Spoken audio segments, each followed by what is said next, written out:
Welcome to the second part of our webinar.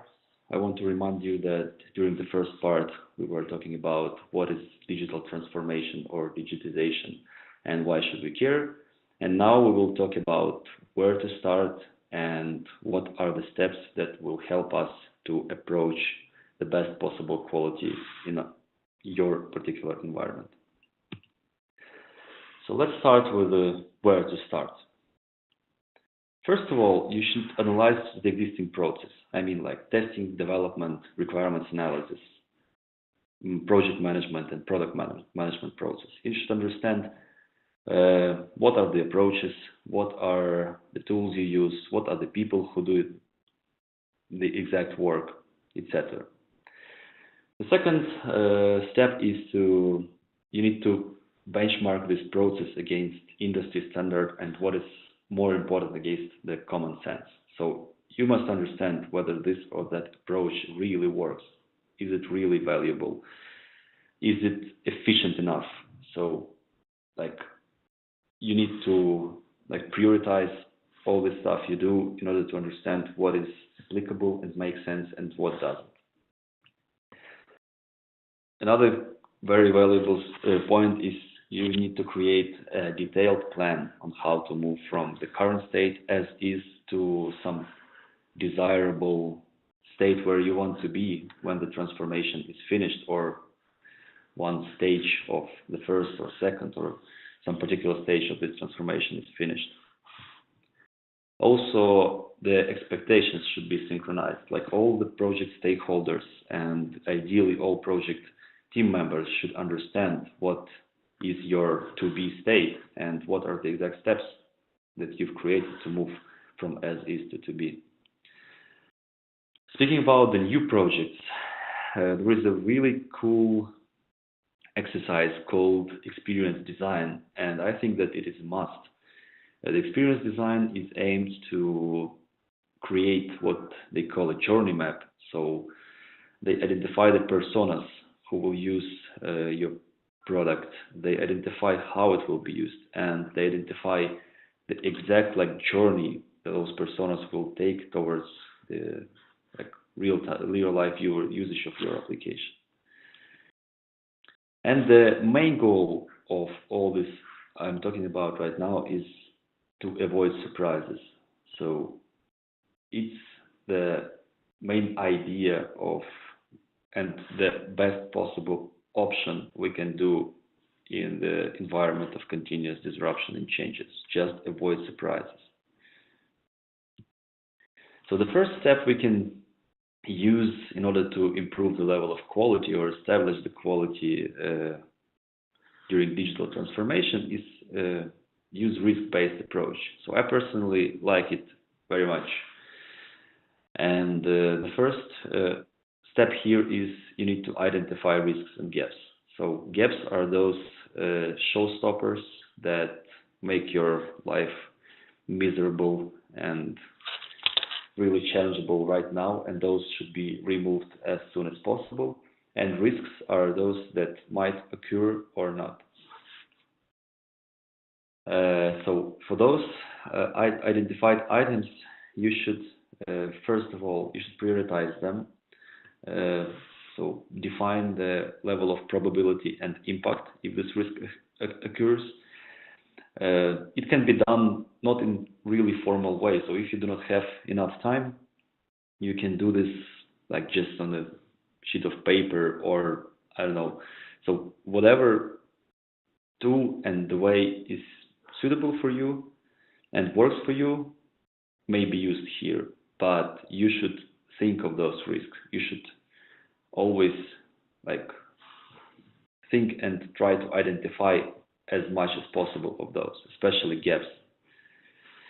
The second point is that you need to create a mitigation and contingency plan. Every risk and every gap should have a plan of what to do in order either to avoid this problem if it's gap, or what should be done if the risk occurs. This should be really detailed step-by-step plan with assigned person who will be responsible for this, etc. Another point is really important is tracking and reviewing risks on continuous basis. So you need to track, not only track them, but review on weekly, bi-weekly, monthly basis in order to make sure that you understand the real level of risk, like real level of probability and impact. Maybe some risks are no longer actual. Maybe we should introduce a new ones, etc. Why do we do all this risk-based exercise? Because we can plan our testing activities based on it. That's the point I'm trying to talk about through my webinar. So we need to concentrate what is really important, and testing around risky areas is the best tool that might help us to concentrate on the really important areas of our application, of our product. The second step is tracking of non-functional characteristics. The first and the most important is security. So security is really important nowadays. You can just Google what are the companies who've been attacked recently, what was the impact, what were the losses of this, and if you do not see, or if you believe that there is no threat for your application won't be used in the way it can be attacked by from outside, it doesn't mean that you do not need to think about security.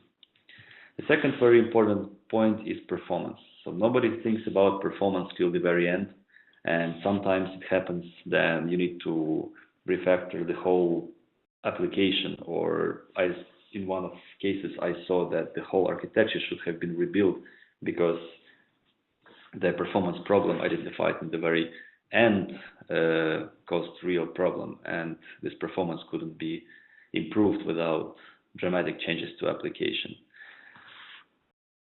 And one more point is usability. So you build your products, your projects for your end users. So, and that's why they should be usable by those end users. And it's really important to invite UI, UX professional so they can at least analyze whether your application is usable enough. So when I say tracking security, performance, usability, and non-functional characteristics, I mean that even if they are not stated in your requirement or in requirements, or nobody mentioned them, it doesn't mean that you shouldn't check them at least once. Like invite a security engineer so he can do some kind of simple penetration testing. Run performance tests using open source tools, like simple, just to make sure that your application supports not only the projected amount of users, but a little bit more, so some kind of stress test. Also, always think about usability. So usability is really important, and nobody wants to use the application they are not comfortable with. Of course, there are much more non-functional characteristics like maintainability, reliability, portability, and you always need to keep them in mind, even if they are not in the initial requirements. The third and very important item is use of smart test automation. When I say smart, I mean that there are several principles that differentiate the smart test automation from not very smart. The first one is the right area, so where test automation is applied. So make sure that you selected the right area of application, the right subset of tests that should be automated, and this automation testing makes real sense for this particular area. The second principle is appropriate tool. Like select the right tool from the very beginning. Make sure that this tool supports and like all the elements on your application, so it satisfies all your needs, etc. The third principle, and is very important, and it is related to the first two, is that people with required skills. So make sure that your engineers who do automation know how and what to do. And the last but not the least is understanding your ROI. So it's really important to calculate, at least at some high level, whether this test automation activity will ever bring you some return of investment. Because in many times it's easier to introduce some kind of manual techniques or manual approaches, like, for example, exploratory testing or the other kind of testing, but test automation, because as you know, test automation in the majority of cases it's really time consuming and budget consuming activities. And at some point of time, if you selected the wrong area, wrong tool, and wrong people, or either of those, your maintenance cost for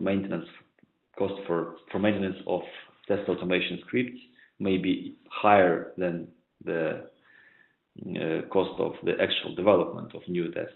And in this case, the test automation makes no sense and may eat a lot of your budget that can be put to other more important areas. And the fourth item is start collecting and analyzing data. So start thinking about metrics that make sense to your project, to your process. So collecting metrics is the easiest way to understand where you are in terms of anything you want to track. Like either it's product quality, either it's process quality, either it's people performance, whatever makes sense for your particular project. Of course, you should use like industry standard metrics when we are talking about collecting data, but the main point here is that you need only use those which you believe in and which make sense for your particular case. So if you started collecting data, regularly check the condition of your projects, just looking at this data. Believe me, it is really evident and it's really helpful once you start collecting some numbers. And if you have, for example, historical data for last several months, you just put it to Excel or any other tool, and when you start analyzing, this is the first area and the first tool that will help you to identify the problem and the risk. So use this data for identification of potential risks. So risks may be identified and may be taken from different areas, but data and historical data is one of the most valuable points and sources of potential risks. So I hope that this webinar was really helpful, and now you have understanding of how to approach the quality in digital era. If you have any questions, feel free to contact us at any time. Thank you.